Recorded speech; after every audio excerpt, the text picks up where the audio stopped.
In a class diagram, an association allows us to specify a relationship that two classes might have between one another. So let's take two classes here. One is a class for an object called motor, and another is a class for objects that will be called buttons. So I'm going to give some features to the motor. The motor could be on, and we might want to toggle whether it's on or off. And then buttons, well, usually we can press and release buttons. So I've written these in the syntax of class diagrams, and I'm going to go ahead and indicate that these are classes and that these are the features of these classes. So I'd like to add some relationships between the classes now. So the first relationship that I'll add is that a motor can be associated with a button where that button plays the power role. So you might think of this as a power button. And I'm going to also allow that the motor might have another button with which it's associated, and this button is playing the e-stop role.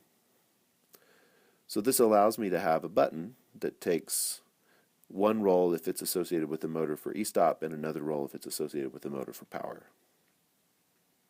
And for clarity, as you'll see in a minute, I'm going to go ahead and add some role names to the motor end as well. So let's take this class diagram, and I'm going to shrink it a little bit so that we can write some code beneath it. So now I'm going to take the pictures that I have from motor and button and the relationships between them that are indicated as associations here, and I'm going to show what code would look like that would implement this class diagram.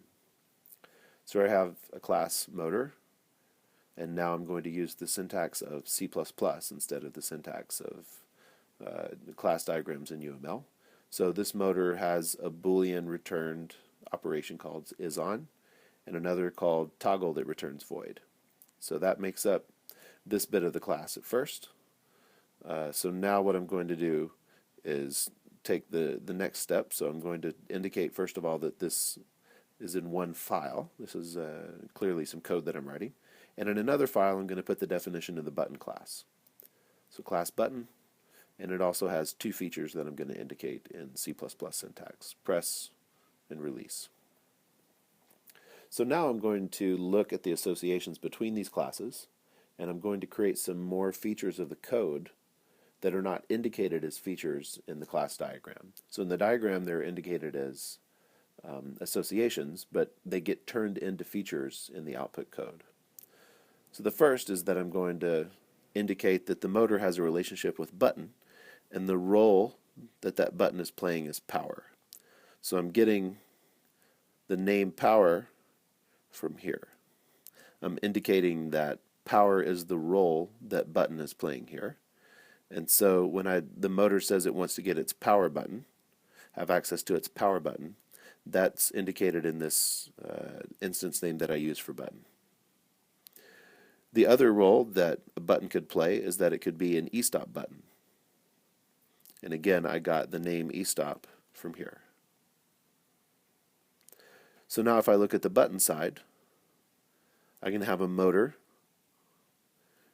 and then I got ES from here. And I could also have a motor from which I receive the instance name PWR.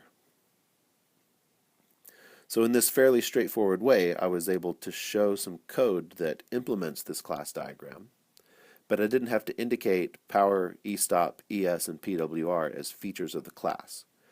The association graphical syntax makes it really easy to see that motor and button have these relationships with one another without cluttering the class diagram with features that will show up in the code and will allow the code to behave like we want it to, but it makes the classes much more easy to understand with the graphical syntax.